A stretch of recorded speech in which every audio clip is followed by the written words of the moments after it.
আমাদের জীবনটা যখন এরকম হিজিবিজি হয়ে যায়, নানান দুঃখ কষ্টে জর্জরিত হয়ে যায়, তখন হাল না ছেড়ে দিয়ে ধৈর্য ধরে আবার নতুন করে শুরু করলে তখন জীবনটা আরও সুন্দর হয়ে যায়। এই আঁকাটার মতো প্রথমে হিজিবিজি করে দেওয়ার পর যখন আঁকাটা সুন্দরভাবে আবার কমপ্লিট হয়ে যাবে, তখন মনে হবে ভাগ্যিস ওই হিজিবিজিগুলো করা হয়েছিল, তাই এত সুন্দর একটা আর্ট পাওয়া গেল। এই আঁকাটা কিন্তু একটা থেরাপির মতো।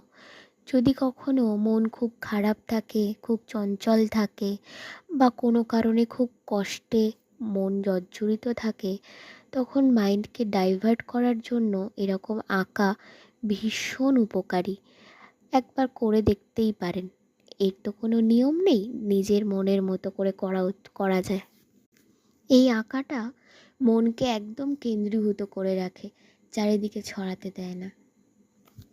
আমি প্রথমবার এরকম কিছু ট্রাই করলাম, দেখলাম বেশ ভালোই লাগলো।